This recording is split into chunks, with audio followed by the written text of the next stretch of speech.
The man who rode out of the teeth of the storm could have been any soul seeking refuge. His horse, a weary beast of mud and steam, trudged to a halt before the lone light flickering against the ink-black prairie. It was a way station. A solitary structure hunched against the wind, with a crudely painted sign that read the Sparrow's Nest. Through a rain-streaked window, two feminine silhouettes moved in the lamplight. They stopped, as if in unison, their attention drawn to the rider who had just appeared from the deluge. Thunder rolled across the plains like a great wagon as Silas Kane swung a leg over his saddle, his boots sinking into the sodden earth with a thick squelch. 3 days he'd been on the trail, and every inch of him screamed for rest. A hot meal. A dry bed. That's all he wanted before pressing on towards the Dakota territories. He had a job lined up, breaking wild horses for the Double R spread. Good, honest work to see him through the winter. He patted the saddlebags, feeling the reassuring weight of the coin that would get him there. As his hand reached for the porch rail, the front door creaked open on its own. A woman stood there, maybe 50, with her hair pulled back in a severe bun that did nothing to soften the hard lines of her face. But her smile was wide and sudden. Martha, saints be praised, the storm blew in a living soul. Don't just stand there gawking, mister. Get yourself inside before the pneumonia claims you. I'm Martha. This here is my place. The inside was plain but scrubbed clean. A small sitting area, a staircase clinging to the wall, and a fire crackling in the hearth. By the fire, a young woman sat in a rocker, her hands clenched tightly in her lap around a piece of mending. She looked up as Silas entered, her eyes wide and skittish, like a cornered doe. Martha. And this is Cora. She's a bit shy with strangers. We don't get many, this far off the main road. Silas took off his hat, dripping a small puddle onto the floorboards he felt were almost unnaturally clean. Something about their welcome felt rehearsed. An act played out many times before. But the warmth of the fire was a potent lure, and his exhaustion was a heavy blanket, dulling the sharp edges of his trail-honed instincts. Silas. Much obliged, ma'am. Name's Silas Kane. I can pay for a room and supper. At the mention of his name, Cora's hands flinched, and a needle pricked her finger. A tiny bead of red welled up, and she quickly brought the finger to her lips, her eyes darting towards a closed door at the far end of the room. Martha's smile tightened for a fraction of a second. Martha. Nonsense. Supper's on the house for any man brave enough to face this weather. Sit. Warm yourself. The stew was hot and thick. But beneath the taste of beef and root vegetables, there was something else. A sharp, metallic tang he couldn't quite place. He was too hungry to question it. Too tired to care. He ate, the warmth spreading through him, feeling heavier than it should. Cora had resumed her mending, but her fingers fumbled, her gaze repeatedly stealing glances at him before flitting away. With each spoonful, a profound weariness settled deep in his bones. His eyelids felt like lead weights. A thick fog began to creep in at the edges of his mind, his thoughts growing syrupy and slow. He'd been exhausted before, ridden to the very brink. But this was different. This was a chemical hand, pulling him down into the dark. Martha. The room is ready for you. Top of the stairs. First on the left. Fresh linens and a soft mattress. You'll sleep for a week. He pushed himself up from the table, his legs unsteady beneath him. Each step up that narrow staircase was a battle. He gripped the banister, the wood smooth under his hand, his vision swimming. Behind him, he heard the women begin to whisper, their voices low and urgent. The room was impossibly tidy. The bed was made with military precision, not a single wrinkle on the quilt. He dropped his saddlebags and sank onto the mattress, his head spinning. Fighting the encroaching darkness, he forced himself to his knees, his instinct screaming one last warning. His hand fumbled under the bed, searching the dusty floorboards. And then, his fingers brushed against cold, smooth metal. He pulled it out. It was a silver whiskey flask, tarnished but ornate. And etched into its side was a familiar brand. A Lazy's intertwined with a W. He knew this flask. It belonged to a rancher named Sam Winters. A man who'd vanished on this very trail 6 weeks ago. In that frozen moment, the bitter taste in his mouth. Cora's fear. Martha's brittle smile. It all crashed together into a single, horrifying certainty. He wasn't a guest here. He was inventory. And the proprietors were about to take stock. As the storm raged outside, a different kind of storm was gathering within the walls of the Sparrow's nest. Silas Kane remained on his knees, the silver flask cold in his trembling hand. The drug was a lead weight in his veins, pulling him under. But the shock of his discovery was a bucket of ice water to the face. Sam Winters' flask. Which meant Sam Winters had met his end right here. In this very room. Then, through the howling wind, a new sound. The heavy thud of boots on the front porch. Not one set. Several. His blood ran cold. It wasn't just the two women. They had partners. The final stage of the operation had arrived. With a monumental effort, Silas pushed himself from the floor and crawled, silent as a ghost, to the far wall where his saddlebags lay. The floorboards were old, the gaps between them wide enough to carry sound. He pressed his ear to the rough-hewn wood, fighting to focus through the thickening haze in his mind. A low, gravelly voice rumbled from below. Gravelly voice. He's a big fella. Looks strong. Might be more trouble than that peddler last month. A younger, more nervous voice chimed in.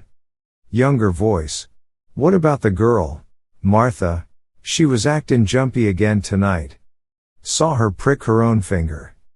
The reply came from Martha herself. But her voice was different now. The warmth was gone, replaced by something hard and brittle as winter ice. Martha. Cora knows her place. And she knows what happens when she forgets it. Now. Did you check his saddle? Gravelly voice. Near 200 in coin. And a good pistol. A fine night's work. Silas felt a surge of adrenaline, a white-hot current that momentarily burned through the fog of the drug. This wasn't just a robbery. It was a harvest. And they were the reapers. He forced his numb fingers to work at the seam on his saddlebag. A seam he had stitched himself. Inside a hidden oilskin pouch, his fingers found what they were looking for. It wasn't coin. It was a small, tin star. Polished from years of use. United States Marshal. The name Silas Kane. The story about breaking horses. All of it, a fiction. A cover for his real purpose. He'd been tracking a ring of thieves and murderers for 3 months. A shadow organization responsible for a dozen missing travelers along this very route. Sam Winters had been one of them. The Sparrow's nest had been just a name on a list of suspected locations. Until now. He wasn't a random traveler who had stumbled into a trap. He was a lawman who had walked right into the center of the spider's web. And the spiders were coming for him. His hand closed around the cold steel of his Colt revolver. The room tilted, the lamplight swaying. He could barely stand, but desperation was a powerful fuel. Below him, the conversation had ended. A chair scraped against the floor, and heavy footsteps began to climb the stairs. The air in the room was thick with silence. A stretched, fragile moment before the snap. The footsteps stopped just outside the door. The doorknob turned. Slow. Deliberate. Silas flattened himself against the wall behind the door, his heart hammering against his ribs. His gun felt heavy, his grip slick with sweat. He had one shot at this. Maybe less. The door swung in. A large man, the one with the gravelly voice, stepped into the room. He held a lantern in one hand, a coil of rope in the other. He scanned the empty bed, his brow furrowing in confusion. Gravelly voice. What in the blazes? It was all the time Silas needed. He brought the heavy barrel of his Colt down hard on the back of the man's skull. There was a sickening crunch. The man folded like a sack of grain, his body crashing to the floor. The lantern flew from his grasp, shattering against the dry wooden planks. Oil spread in a hungry, dark pool. And then, a flicker. A tiny flame that blossomed into a wall of fire with a terrifying roar. The second man in the hallway shouted an alarm. The house erupted in a cacophony of panicked yells and pounding feet. Smoke, thick and acrid, filled Silas's lungs. The fire was devouring the room, licking at the walls, feasting on the old timber. The doorway was a curtain of flame. There was no going back. He staggered towards the window, his legs screaming in protest. The drug was still fighting him, but the searing heat at his back was a brutal motivator. His clumsy fingers fumbled with the window latch. It was hot to the touch. Finally, it gave way. The window swung open, letting in a blast of cold, rain-soaked air that momentarily cleared his head. Below him was a short drop to a porch roof. And then another to the muddy ground. He could hear men shouting below, moving to cut off his escape. He didn't hesitate. He threw himself through the opening, landing hard on the rotted shingles of the porch roof. The wood groaned, and then splintered, giving way completely. He crashed into the mud below, a fresh agony shooting through his shoulder. But the cold shock of the impact was a blessing, a jolt of pure adrenaline that burned away the last vestiges of the drug's fog. The entire boarding house was now a funeral pyre, painting the stormy night in grotesque shades of orange and black. He could see at least 4 men, shadows moving in the hellish light. A shot rang out, and wood chips exploded from a water barrel just inches from his head. He scrambled for cover behind a woodpile, returning fire, his shot going wide. Through the smoke and chaos, he saw them.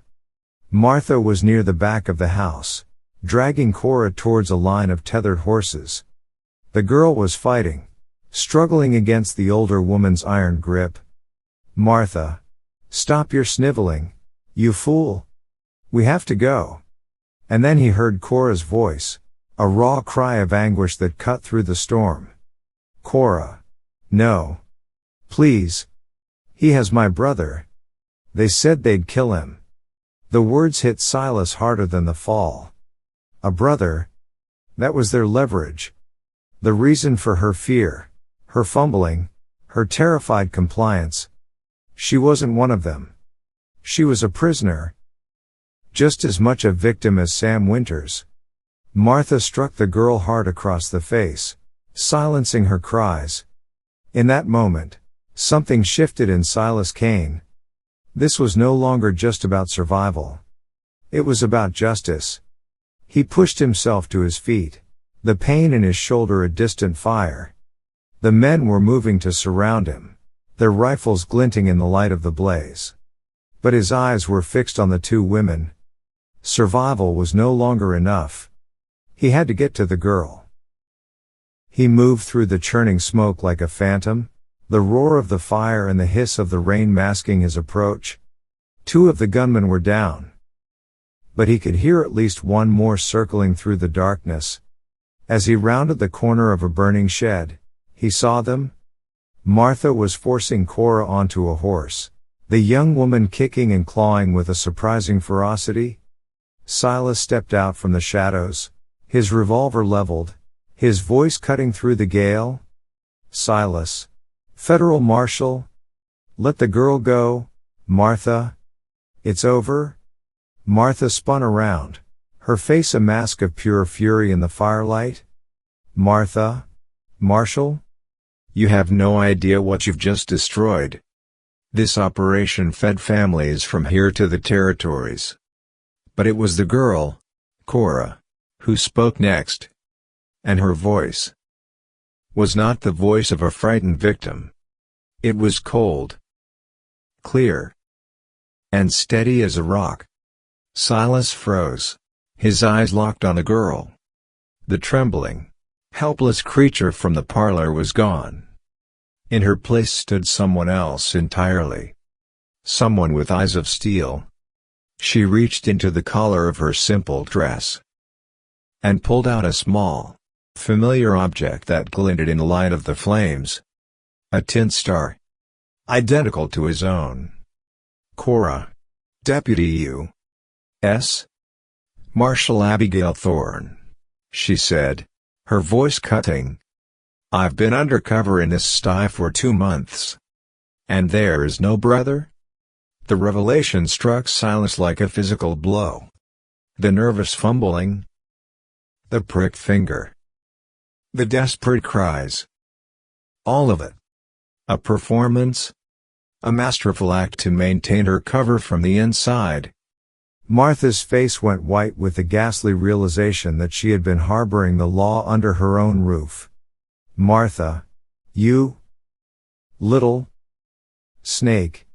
She snarled, her hand diving for a pistol hidden in the folds of her apron.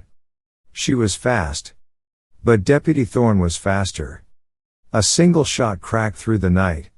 It took Martha in the shoulder, spinning her around and sending her pistol flying into the mud. In that same instant, Silas heard a sound behind him. The cocking of a rifle hammer. He turned, finding the last gunman emerging from the smoke, weapon raised. 2 shots rang out as one. The gunman crumpled to the ground. A bullet from Silas's Colt in his chest. And another. From Abigail Thorne's second, perfectly aimed shot. Silence fell, broken only by the crackling of the dying fire and the steady rhythm of the rain.